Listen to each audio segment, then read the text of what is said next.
नमस्कार, F&O junction में आपका स्वागत है। मैं हूं डिम्पी कालरा। तो मार्केट ने कल 18,000 पार किया और 18,100 को पार कर लिया। सामने नजर है 18,200 पे, लेकिन राह उतनी आसान है नहीं। जिस फोर्स के साथ उसने कल 18,000 को पार किया, सेकंड डे वो फोर्स गैप में तो मिली, लेकिन गैप के बाद वो फोर्स धीरे धीरे कम हो रही है। अगर आप अपनी स्क्रीन पर निफ्टी को इस समय देख पा रहे हैं तो आज जो गैप ओपनिंग हमको मिली उसके बाद से बाजार धीरे धीरे खिसक के थोड़ा नीचे आया। हालांकि इतना भी नहीं कि चिंता हो जाए और इतना चला हुआ भी नहीं है कि बाजार के अंदर एकदम से कहें कि वैल्यूएशन डगमगा गई या फिर थोड़ी महंगी हो गई। ऐसा कुछ भी नहीं हो रहा। बाजार अपने रिदम के साथ ट्रेड करता हुआ दिख रहा है। पहले टूटा, फिर शॉर्ट कवरिंग कर रहा है। नया कुछ नहीं हो रहा। मार्केट कई दिनों से, कई महीनों से फिलहाल इसी रेंज के अंदर फंसा हुआ आपको दिख रहा होगा। खैर एनी हाउ, हम 5 बड़ी बातों से शुरुआत करेंगे। रिपोर्ट कार्ड होगा, साथ ही नीलेश जैन भी आज हमारे साथ जुड़ जाएंगे। उनसे भी हम बातचीत करके समझेंगे कि क्या करना चाहिए इस समय मार्केट्स में। अलग अलग स्टॉक्स के बारे में बातचीत होगी और इंडाइसेस को लेकर उनका अपना व्यू पॉइंट भी रखेंगे। उनके ट्रेडिंग कॉल्स भी आपके सामने उतारेंगे।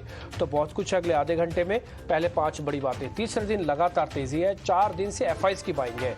3 दिन से मार्केट, 4 दिन से एफआईज कैश में बाइंग कर रहे हैं और बीच बीच में रुक रुक के हमको अगर वैसे देखें तो इंडेक्स ऑप्शंस का आंकड़ा प्लस में आपको दिखेगा।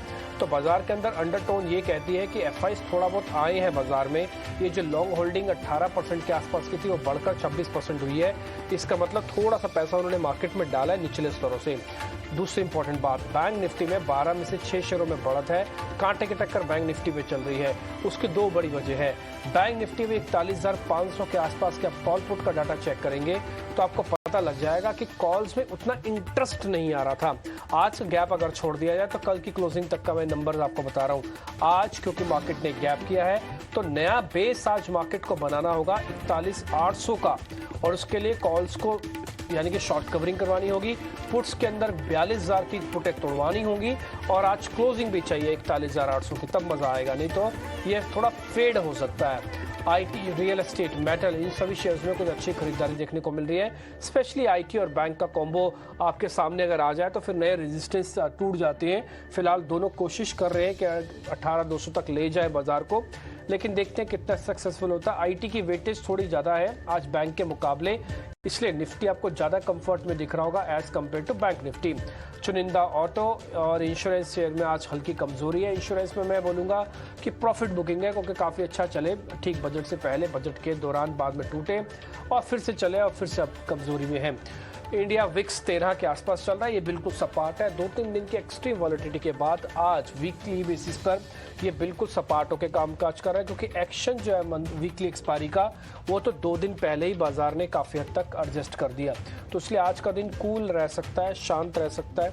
कुछ खास बड़ा मोमेंटम आपको ऑप्शंस में तो नहीं देखने को मिलेगा। अब रिपोर्ट कार्ड रखते हैं। कल राहुल शर्मा हमारे साथ है जीएम फाइनेंशियल्स के, उनका रिपोर्ट कार्ड पहले आपको दिखाते हैं, फिर नीलेश जैन से बातचीत करेंगे।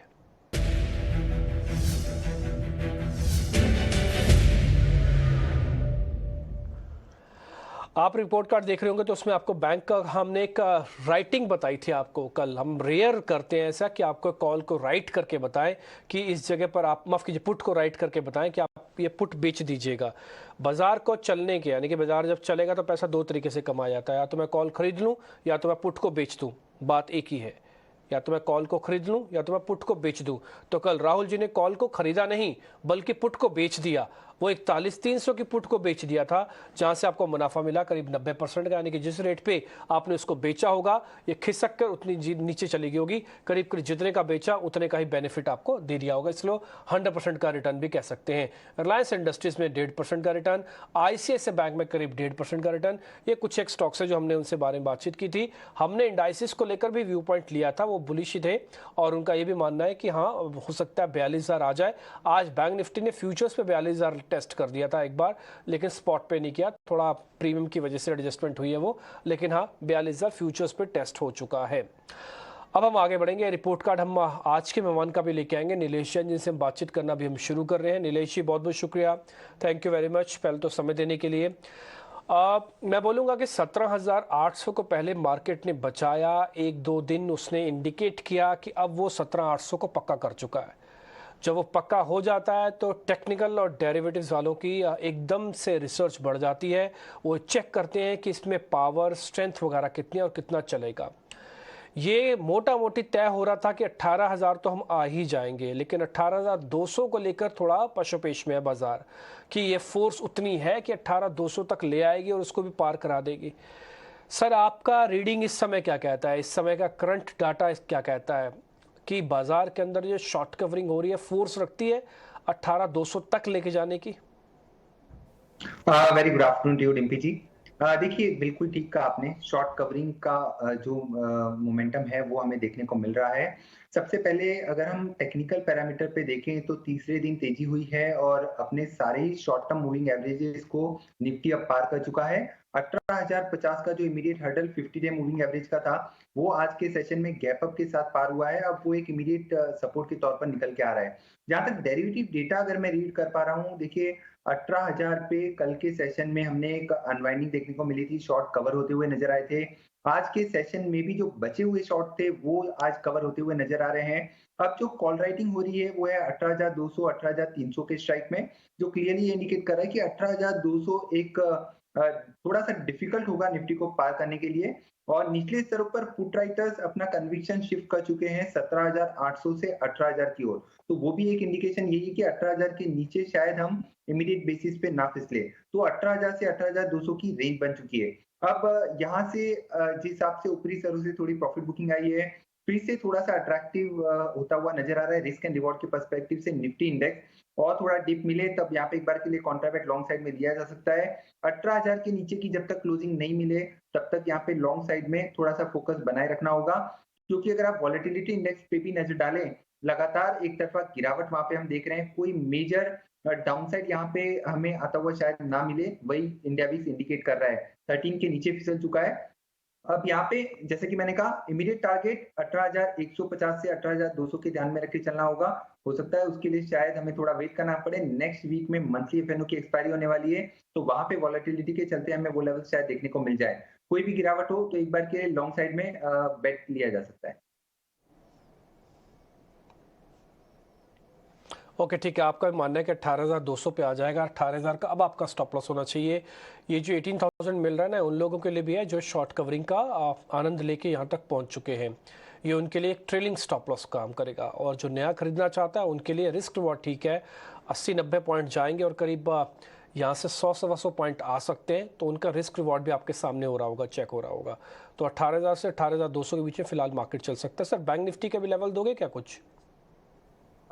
जी, देखिए बैंक निफ्टी पे उतना कन्विक्शन नहीं बन रहा है, क्योंकि अब यहाँ पे हम पिछले कुछ एक सेशन से बुलिश जरूर थे, बट वो 42,000 तक के लेवल बुलिश थे। अब यहाँ पे देखे तो मियरली 200 पॉइंट अपसाइड बची है, बट निचले स्तर पर जो सपोर्ट है वो 41,500 के आसपास आ रहा है। तो रिस्क एंड रिवॉर्ड फेवरेबल नहीं है, बट मैं यही कहूंगा कि अगर 41,700 41,650 के आसपास अगर स्पॉट में बैंक निफ्टी मिलता है, तब वहां पे एक बार लॉन्ग बेट ली जा सकती है विद स्टॉप लॉस बिलो 41,550। अब करंट लेवल पे हालांकि मैं एक्सपेक्ट कर रहा हूँ कि इंट्राडे में हमें थोड़ी बहुत प्रॉफिट बुकिंग देखने को मिल सकती है। 100 टू 150 पॉइंट का डिप हमें देखने को मिल सकता है। तो इसलिए यहाँ पे कोई लॉन्ग साइड में ट्रेड ना ले। अगर हम स्टॉक स्पेसिफिक भी देखें तो एक मिक्स सॉर्ट ऑफ रिव्यूज हमें देखने को मिल रहे हैं। कुछ एक काउंटर्स बैंकिंग स्पेस में लैगार्ड साबित हो रहे हैं आज के सेशन में, तो कुछ एक लीड कर रहे हैं। तो इसलिए इन लेवलों पर कोई कन्विक्शन ट्रेड बैंक निफ्टी में निकल के नहीं आ रहा है। ओके, ठीक है, बैंक निफ्टी छोड़ देते हैं। और मैंने शुरुआत में आपको जब 5 बड़ी बातें बता रहा था तब ये बात भी कहती है कि बैंक निफ्टी को ये प्रूव करना होगा कि आज वो 41,800 के ऊपर क्लोज करे, ये पहला पॉइंट। दूसरा, ये प्रूव करना होगा कि कॉल्स में सभी में शॉर्ट कवरिंग करवाए। ये प्रूफ करना होगा कि सभी ऊपर की स्ट्राइक की पुटे भी बिक जाएं, जैसे कि 42,200 के पुटे भी बिकें। तो ये तीनों एंगल से उसको प्रूव करना होगा, तब बैंक निफ्टी में कॉन्फिडेंस आएगा। बैंक निफ्टी में सिर्फ महज नंबर देख के कॉन्फिडेंस नहीं आएगा, इसका इंटरनल्स जाके आपको चेक करने होंगे, क्योंकि बहुत ही क्रिटिकल जगह पर आके इस समय खड़ा हुआ है। क्या बैंक निफ्टी को छोड़ के निफ्टी का व्यू पॉइंट हमने आपके सामने रख दिया, आपकी स्क्रीन पर सामने आ जाएगा। आगे बढ़ते हैं, सीधा सीधा शेयर्स पे आते हैं। ताज़ा खरीदारी वाले फ्रेश लॉन्ग वाले शेयर्स आपकी स्क्रीन पर आएंगे।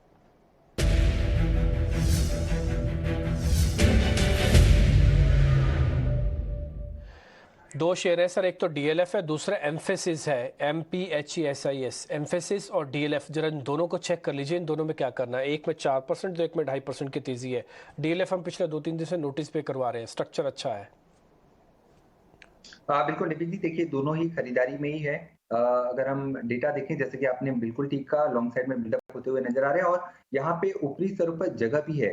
370 के आसपास डीएलएफ चल रहा है, जो रेजिस्टेंस है वो 380 के आसपास है, तो अभी भी यहाँ पे 10 रुपए की जगह है। उसे प्ले करने के लिए यहाँ पे लॉन्ग साइड में ट्रेड लिया जा सकता है। 362 के आसपास इमीडिएट सपोर्ट है, वहां का स्टॉप लॉस अपना होगा। एम्फेसिस देखिए, पूरा आईटी सेक्टर आज फोकस में है, आईटी स्पेस लीड करता हुआ नजर आ रहा है। एम्फेसिस में टेक्निकल पैरामीटर पे एक राउंडिंग बॉटम तो जरूर बन रहा है, साथ ही साथ काफी अच्छे बिल्डअप हमें लॉन्ग साइड में देखने को मिल रहे हैं। तो यहाँ पे भी हालांकि रिस्क एंड रिवॉर्ड फेवरेबल नहीं है, ऑलरेडी 4% ऊपर है।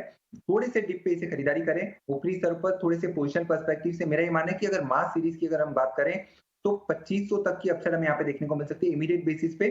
2400 के टारगेट को ध्यान में रखें, यहाँ पे लॉन्ग साइड में बेट ली जा सकती है। 2170 के नीचे का यहाँ पे स्टॉप लॉस रखना होगा। ओके ठीक है, तो आपके रिकमेंडेशन हम बैक टू बैक का टारगेट स्टॉप लॉस के फॉर्म में भी आपके सामने लेके आ रहे हैं।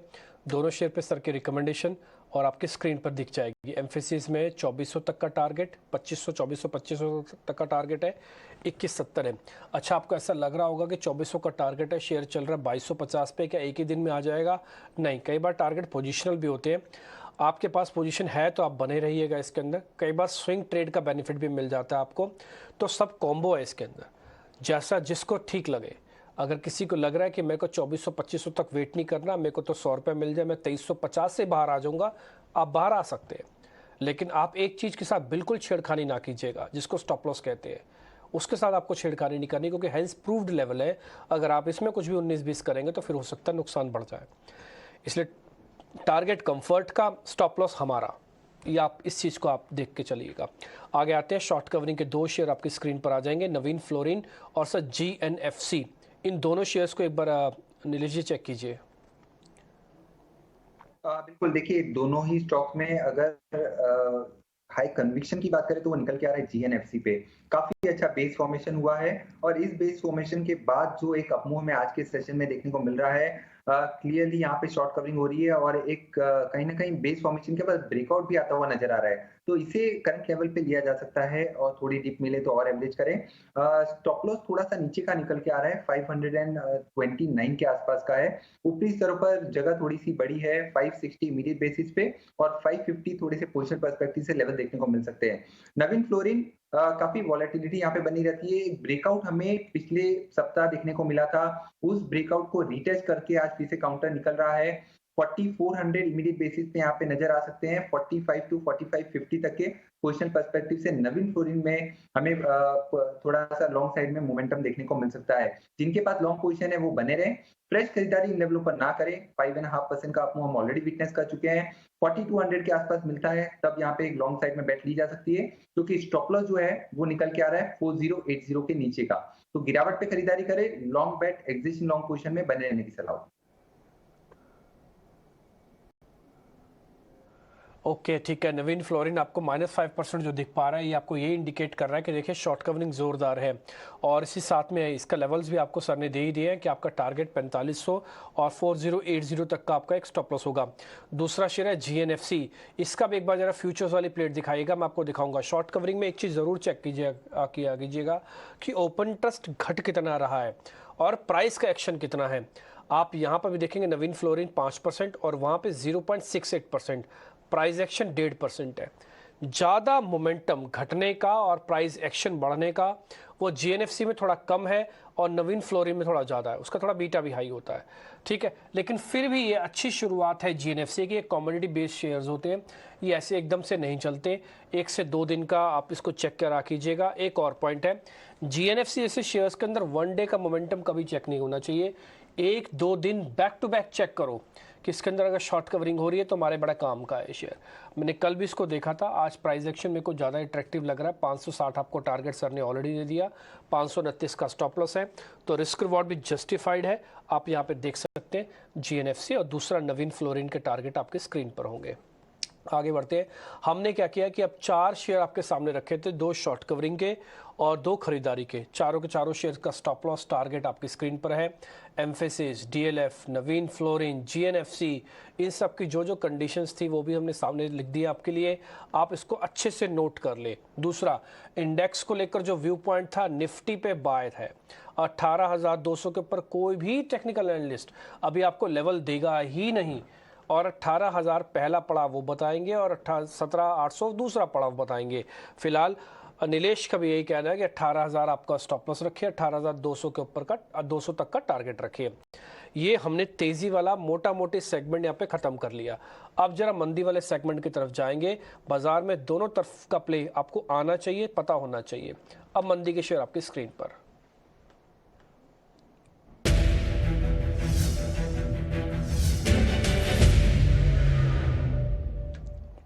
कैनफिन होम्स और सीजी कंज्यूमर्स, सर 2 शेयर हैं, एक बार इनको आप जरा चेक कर लीजिए, Canfin homes and CG consumers.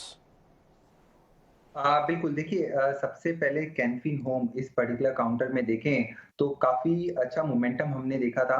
लगातार high top and high bottom formation बन रहे थे। ऊपरी स्तर पर थोड़ी सी प्रॉफिट बुकिंग हम देख रहे हैं। कोई मेजर डाउनसाइड हमें शायद यहाँ पे ना देखने को मिले, बट यस, अभी भी निचले स्तर पर थोड़ी सी जगह है। अगर कोई ट्रेड लेना है तो मैं कहूंगा एक बार के लिए यहाँ पे शॉर्ट ट्रेड लिया जा सकता है, क्योंकि जगह है यहाँ पे 570 तक की। 570 तक ये काउंटर फिसल सकता है। ऊपरी स्तर पर 600 के लेवल ब्रीच होंगे, तब वहां पे एक फ्रेश मोमेंटम बनेगा।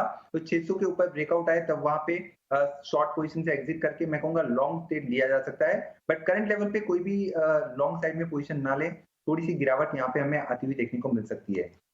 दूसरा काउंटर सीजी पावर, इसका सिंबल कंज्यूमर्स, की बात करें, सीजी कंज्यूमर्स के नाम से है। सीजी सीजीसी है। Consumer sir, Crompton Greaves consumer वाला शेयर है। पावर अलग हो गया, उसका कंज्यूमर बिजनेस अलग हो चुका है। अब सीजी कंज्यूमर्स के नाम से मिलेगा आपको सर। एक थोड़ा सा 300 समय रुपए का देना, मैं भाव इस है। पे चेक करके। इसको 1 मिनट के लिए हम रोक लेते हैं, जब तक मैं अनवाइंडिंग के 2 शेयर सर आपके सामने रखता हूं। एक बजाज फाइनेंस पे अच्छी शॉर्ट कवरिंग के बाद अब अनवाइंडिंग फिर से शुरू हो गई है सर, एक बार जरा इसको चेक कीजिएगा। और दूसरा है आरबीएल बैंक, इन दोनों पे क्या करें? देखिए, दोनों में ही अगर कंपेयर करें तो यहाँ पे आरबीएल बैंक वीक लग रहा है। वीकनेस का कारण ये है कि लगातार बाजार में एक आउट परफॉर्मेंस हम देख रहे हैं, एक पॉजिटिव ट्रेड देख रहे हैं पिछले 2 ट्रेडिंग सेशन से, और उसके विपरीत यहाँ पे 4 कंसेक्यूटिव सेशन से काउंटर में गिरावट हमें देखने को मिल रही है। तो वीक नजर आ रहा है। निचले स्तरों पर अगर हम लेवल्स की बात करें तो जो क्रूशियल सपोर्ट है वो है 156 के आसपास। तो करंट लेवल से यहाँ पे अभी भी 7 रुपए की डाउनसाइड हमें देखने को मिल सकती है, और जो इमीडिएट रेजिस्टेंस है वो 167 के आसपास का है। तो यहाँ पे शॉर्ट साइड में ट्रेड निकल के आ रहा है, थोड़ी सी वीकनेस यहाँ पे और हमें देखने को मिल सकती है। तो यहाँ पे भी कोई भी लॉन्ग साइड में ट्रेड अभी फिलहाल के लिए ना ले। बजाज फाइनेंस देखिए, यहाँ पे एक अच्छा खासा अपमूव हमने निचले स्तरों से देखा। एक वी शेप रिकवरी में कहूंगा वो हमें देखने को मिली हाल फिलहाल में। अब इन लेवलों पर थोड़ा सा थकता हुआ नजर आ रहा है, और थोड़ा साइडवेज हम यहाँ पे मूव आता हुआ देखने को मिल सकता है। 6600 इमीडिएट हर्डल है, और निचले स्तरों पर 6300 के आसपास का सपोर्ट है। तो फिलहाल ये नो ट्रेड जोन में है। बट यहाँ पे अगर फ्रेश मोमेंटम अगर हम देखें तो 6600 पार होगा, तब यहाँ पे फ्रेश मोमेंटम हमें देखने को मिलेगा।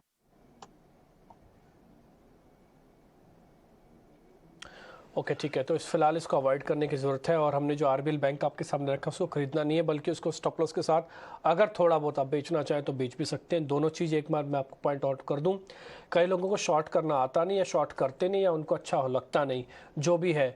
तो अगर आपको ये नहीं आता तो आप एक चीज़ तो ज़रूर कीजिए, कहीं ना कहीं अपनी पोजीशंस को कम रखा कीजिएगा, ताकि आप उसको अगर वैसे हैज नहीं कर सकते तो लो वॉल्यूम से कहीं ना कहीं ठीक करके रखें। दूसरा, अगर आपको कोई शेयर शॉर्ट मिल रहा है तो उसके अंदर एक्सपेरिमेंट ना करें तेजी का, जब तक वो स्टॉप लॉस कटाए नहीं अपना। 167 इसका स्टॉप लॉस है, इसके ऊपर आने पर ही ये शेयर ठीक होगा, अदरवाइज ये खिसक के 156 तक आ सकता है। अब आपकी मर्जी, आप इसको बेचें या ना बेचें। आगे बढ़ते हैं। नीलेश जी, एक बार अपनी आप ट्रेडिंग कॉल्स हमको और दे दीजिए, उसके बाद अगर समय बचा तो मैं थोड़ा और शेयर्स पता करता हूँ। डीपी जी, आज के सेशन में देखें तो लॉन्ग और शॉर्ट दोनों ही साइड में ट्रेड देखने को मिल रहे हैं। सबसे पहले शुरुआत करूंगा लॉन्ग साइड में ट्रेड की। यहाँ पे HAL इस पर्टिकुलर काउंटर में एक मोमेंटम हमें नजर आ रहा है। और काफ़ी यहाँ पे जो मोमेंटम है वो कैरी फॉरवर्ड होने की उम्मीद यहाँ पे ज़्यादा नज़र आ रही है। मोमेंटम इंडिकेटर्स एंड ऑसिलेटर्स पे एक रिवर्सल देखने को मिल रहा है। काफ़ी सारे शॉर्ट्स यहाँ पे कवर हो चुके हैं। अब यहाँ पे गोइंग फॉरवर्ड हमें लॉन्ग साइड में बिल्डअप देखने को मिलेंगे और आज के सेशन में डिफेंस में काफ़ी अच्छा मूव हम ऑलरेडी विटनेस कर रहे हैं। तो एचएएल इस पर्टिकुलर काउंटर में 2501 के आसपास के स्टॉप लॉस से खरीदारी करने की सलाह होगी। 2620 फर्स्ट टारगेट होगा, उसके बाद निकलने के बाद शायद 2650 तक के भी लेवल हमें यहाँ पे देखने को मिले। तो पहला लॉन्ग साइड में ट्रेड होगा एचएएल। दूसरा खरीदारी वाला काउंटर है आईटी स्पेस से परसिस्टेंट सिस्टम। काफी अच्छा मोमेंटम हमें यहाँ पे देखने को मिला था। अपने ऑल टाइम हाईज की टेरिटरी पे फिर से पहुंच चुका है। ऑल टाइम हाई के आसपास ट्रेड हो रहा है। करंट लेवल पे अगर हम देखें तो टेक्निकली एक फ्लैग एंड पोल पैटर्न का ब्रेकआउट हमें देखने को मिल रहा है। परसिस्टेंट को लॉन्ग करने की सलाह होगी 4860 के स्टॉप लॉस से 5100 तक के टारगेट हमें यहाँ पे देखने को मिल सकते हैं। अब यहाँ पे ऑप्शंस के जरिए एक बिकवाली का ट्रेड होगा।